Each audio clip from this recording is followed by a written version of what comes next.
बिहार के भौगोलिक संकेत यानी जीआई टैग्स की। दोस्तों, जीआई टैग केवल एक सरकारी ठप्पा या कानूनी कागज नहीं है। ये प्रमाण है उस अटूट रिश्ते का जो किसी खास उत्पाद की गुणवत्ता और उसकी मिट्टी के बीच होता है। साल 2026 तक आते आते बिहार ने इस दिशा में क्रांतिकारी प्रगति की है। आज के इस सेशन में हम 13 से अधिक उन उत्पादों की पड़ताल करेंगे जिन्होंने बिहार का नाम वैश्विक मानचित्र पर चमकाया है। तो चलिए बिना देर किए शुरू करते हैं बिहार की इस अनमोल धरोहर का सफर। और हमारा मकसद सिर्फ ये लिस्ट देख लेना नहीं है, बल्कि ये समझना है कि कैसे मिथिला का मखाना या मुजफ्फरपुर की लीची ये सिर्फ फल नहीं है, बल्कि ये बिहार की अर्थव्यवस्था, उसकी पहचान की कहानी कह रहे हैं। हाँ, और सबसे जरूरी बात यह है कि ये दस्तावेज सिर्फ एक लिस्ट नहीं है। ये हमें उस पूरी प्रक्रिया के अंदर ले जाता है कि एक प्रोडक्ट को ये सम्मान मिलता कैसे है और मिलने के बाद जमीन पर क्या बदलता है। और ये जो जीआई टैग है, अगर आसान भाषा में कहें तो ये एक स्टैंप है, एक गारंटी जैसा। हाँ बिल्कुल, एक गारंटी कि कोई चीज सिर्फ उसी खास जगह पर बन सकती है और उसकी क्वालिटी वैसी ही होगी। तो ये सिर्फ एक लेबल नहीं, एक वादा है। ठीक है, तो चलिए इसे खोलते हैं। पहली नजर में ही एक बात साफ हो जाती है। सोर्स कहता है कि बिहार के पास 13 से अधिक जीआई टैग हैं। लेकिन दिलचस्प बात यह है कि ये सब एक ही कतार में नहीं है, इन्हें 3 अलग-अलग श्रेणियों में बांटा गया है। बिल्कुल, और यही इस पूरी प्रक्रिया को इतना दिलचस्प बनाता है। पहली श्रेणी है पंजीकृत और स्थापित। ये वो प्रोडक्ट्स हैं जिन्हें सर्टिफिकेट मिल चुका है, जो बाजार में हैं, जिनका निर्यात हो रहा है। ये तो टॉपर्स हो गए। हाँ, एक तरह से। दूसरी है स्वीकृत और अधिसूचित। इसका मतलब है कि उनकी अर्जी की सारी तकनीकी प्रक्रिया पूरी हो चुकी है, जैसे गया की पत्थर कटी कला। ओके। और तीसरी, जो मुझे सबसे ज्यादा उत्साहित करती है, वो है पाइपलाइन उन्नत चरण। ये वो प्रोडक्ट्स हैं जो बस फिनिशिंग लाइन पर हैं, जैसे गया का मशहूर तिलकुट। ये दिखाता है कि एक लगातार चलने वाली एक जीवित प्रक्रिया है। अपनी पेंटिंग को 2005 में मिला था। हाँ। और लिस्ट में सबसे नया है पश्चिम चंपारण का मरचा चावल, जिसे 2023 में जोड़ा गया। हाँ। लगभग 2 दशकों का सफर। और अगर आप इस सारणी को ध्यान से देखें तो एक पैटर्न उभर कर आता है। साल 2018 को देखिए। हाँ, उसमें तो 4 नाम है। बिल्कुल, ऐसा लगता है जैसे कृषि उत्पादों के लिए एक बिग बैंग हुआ हो। शाही लीची, कतरनी चावल, जरदालू आम और मगही पान, इन चारों को एक ही साल में जीआई टैग मिला। ये दिखाता है कि उस दौरान कृषि उत्पादों की पहचान और संरक्षण के लिए एक संगठित प्रयास किया गया होगा। तो ये तो हुई जमीन से जुड़ी चीजों की बात। चलिए इन्हीं कृषि उत्पादों की गहराई में उतरते हैं, क्योंकि स्रोतों में सबसे ज्यादा जोर इन्हीं पर है। शुरुआत करते हैं मिथिला मखाना से, जिसे दस्तावेज वैश्विक सुपरफूड कहता है। मुझे यहाँ एक बात बहुत आकर्षक लगी। 2022 में इसका नाम बिहार मखाना से बदलकर मिथिला मखाना कर दिया गया। नाम बदलने की क्या जरूरत पड़ गई? ये सिर्फ नाम बदलना नहीं था, ये पहचान लौटाना था। देखिए, बिहार एक बहुत बड़ा और सामान्य शब्द है। हाँ, काफी जेनेरिक है। बिल्कुल, लेकिन मिथिला उस खास सांस्कृतिक और भौगोलिक क्षेत्र को दर्शाता है जहां मखाना सदियों से उगाया जा रहा है। इसकी जड़ें वहां के कोजागरा जैसे त्योहारों से जुड़ी हैं।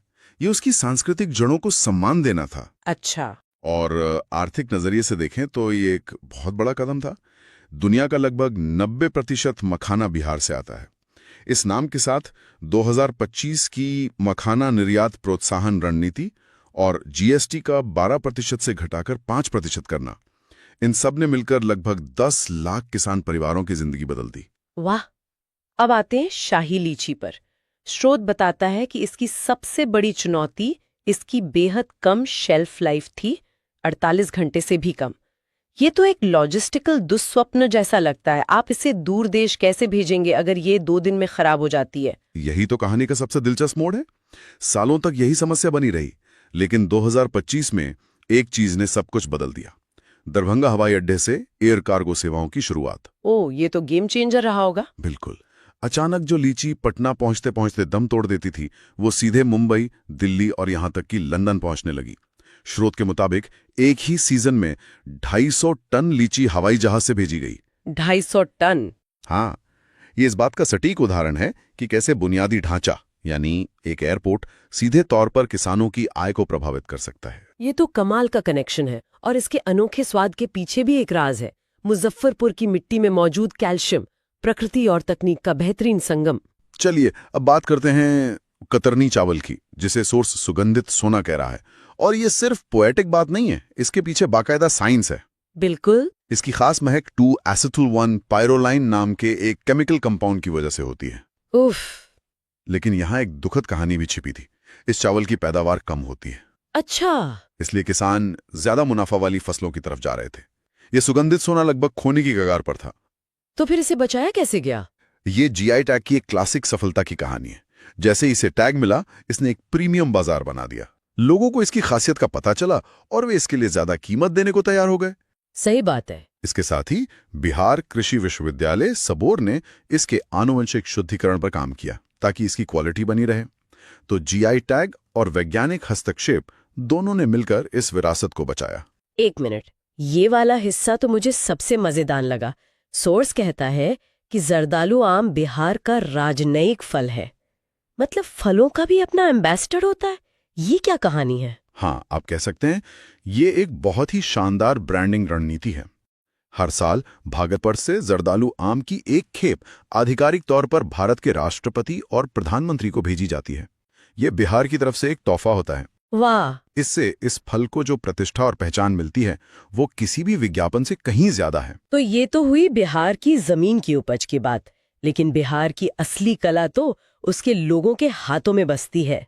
सोर्स में बताया गया है कि कैसे ये हस्तशिल्प सिर्फ सजावट का सामान नहीं, बल्कि ग्रामीण अर्थव्यवस्था की रीढ़ है, खासकर महिला सशक्तिकरण के लिए। सही कहा आपने। मधुबनी पेंटिंग को ही लीजिए। ये कला जो कभी सिर्फ घरों की दीवारों पर होती थी, आज कैनवस पर उतरकर जापान और यूरोप के बाजारों तक पहुंच गई है। और यहाँ भी नीति का प्रभाव दिखता है। बिल्कुल। 2025 में जीएसटी में की गई कमी ने इन कलाकृतियों को वैश्विक बाजार में और अधिक प्रतिस्पर्धी बना दिया, जिससे कारीगरों को सीधा फायदा हुआ। सोर्स में सुजनी कढ़ाई के लिए एक बहुत पावरफुल फ्रेज इस्तेमाल किया गया है, प्रतिरोध का कैनवस। ये सुनने में बहुत भारी लगता है। इसका मतलब क्या है? ये कला कैसे एक प्रतिरोध बन गई? ये इसकी सबसे खूबसूरत बात है। शुरू में तो ये सिर्फ पुरानी साड़ियों को जोड़कर रजाई बनाने की एक घरेलू कला थी। हाँ, ताकि बच्चों को गर्म रखा जा सके। बिल्कुल। लेकिन समय के साथ कलाकारों ने, खासतौर पर महिलाओं ने, इसी कढ़ाई के जरिए अपनी कहानियां कहना शुरू कर दिया। उन्होंने अपनी रजाइयों पर घरेलू हिंसा, महिला शिक्षा का अधिकार और अपने सपनों जैसे सामाजिक मुद्दों को काटना शुरू कर दिया। अच्छा। तो वो कैनवास सच में उनका विरोध और उनकी आवाज बन गया। ये सिर्फ एक उत्पाद नहीं है, ये एक बयान है। अविश्वसनीय। ये कला को एक नए स्तर पर ले जाता है। और फिर सिग्गी घास का भी जिक्र है, एक सुनहरी जंगली घास जिससे पर्यावरण अनुकूल उत्पाद बनते हैं। हाँ, जो प्लास्टिक का एक बेहतरीन विकल्प है और शादियों की रस्मों का भी हिस्सा है। और यहीं पर एक और महत्वपूर्ण सवाल उठता है, जो गया की पत्थर कट्टी पत्थर कला से जुड़ा है। इसे 2025 में मान्यता मिली। स्रोत बताता है कि यह उन कारीगरों के लिए एक बड़ी जीत थी जो सस्ती मशीन निर्मित मूर्तियों से मुकाबला कर रहे थे। ये जीआई टैग की एक और महत्वपूर्ण भूमिका को उजागर करता है। ये पारंपरिक हाथ से किए जाने वाले कौशल को बड़े पैमाने पर मशीन उत्पादन के सामने टिके रहने में मदद करता है। ये तो इंसान के हुनर को मशीन की गति से बचाने जैसा हुआ। बिल्कुल सही कहा आपने। इतनी सारी कला और कृषि की बातें सुनकर तो भूख लगने लगी है। चलिए अब बिहार के स्वाद की परंपरा की बात करते हैं। पहला नाम है सिलाव खाजा, जिसकी 52 परतें होती हैं। 52। और चर्चा है कि भगवान बुद्ध ने भी इसका स्वाद चखा था। यहाँ दिलचस्प बात सिर्फ स्वाद नहीं, बल्कि बनाने की प्रक्रिया है। जी। जीआई टैग सिर्फ सिलाव खाजा नाम को नहीं बचाता, बल्कि उस विशिष्ट परत दर परत बनाने की विधि को भी संरक्षित करता है। अच्छा, मतलब वो जो 52 परतों का कौशल है, टैग उसकी रक्षा करता है। बिल्कुल, वही इसे बाकी खाजा से अलग बनाता है। और भविष्य की थाली में भी बहुत कुछ है। 2025-26 के लिए पाइपलाइन में गया का तिलकुट है, जो अपनी खास कूटने की प्रक्रिया के लिए जाना जाता है। साथ ही भोजपुर का खुरमा और सीतामढ़ी की बालूशाही भी कतार में है। ये नाबार्ड और राज्य सरकार द्वारा एक बहुत ही सक्रिय दृष्टिकोण को दिखाता है। वे सिर्फ इंतजार नहीं कर रहे कि कोई अर्जी दे, बल्कि खुद स्थानीय पाक कला के इन छिपे हुए खजानों को पहचान कर उन्हें संरक्षित करने और राष्ट्रीय मंच पर लाने का काम कर रहे हैं। तो हमने इन सभी अद्भुत उत्पादों को देख लिया, पर बड़ा सवाल ये है, इन सब का असल मतलब क्या है? क्या ये टैग वाकई जमीनी स्तर पर कोई आर्थिक बदलाव ला रहे हैं? स्रोत 2025 में हुए कुछ महत्वपूर्ण नीतिगत बदलावों की ओर इशारा करता है। बिल्कुल। और ये बदलाव बहुत महत्वपूर्ण थे। पहला, पटना में एपीडा यानी कृषि और प्रसंस्कृत खाद्य उत्पाद निर्यात विकास प्राधिकरण का कार्यालय खुलना। अच्छा। उससे क्या फर्क पड़ा? बहुत बड़ा। पहले बिहार के निर्यातकों को सर्टिफिकेशन जैसे हर छोटे बड़े काम के लिए कोलकाता या वाराणसी जाना पड़ता था। इसमें समय और पैसा दोनों बर्बाद होता था। पटना में ऑफिस खोलने से यह प्रक्रिया बहुत आसान हो गई। और इसका सीधा असर देखा होगा? हाँ, इसका सीधा असर हमें 2024-25 में जर्दालू आम और शाही लीची के बढ़ते निर्यात में देखने को मिला। और हमने जीएसटी युक्तिकरण का कई बार उल्लेख किया है।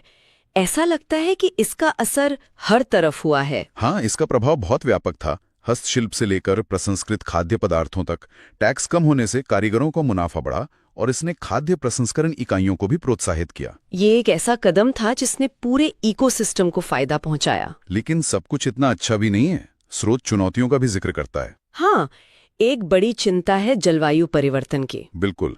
बदलता मौसम शाही लीची की गुणवत्ता और कतरनी चावल की खास सुगंध को प्रभावित कर रहा है। ये एक बहुत गंभीर खतरा है, क्योंकि जीआई टैग उत्पाद की भौगोलिक विशिष्टता पर ही तो निर्भर करता है। सही बात है।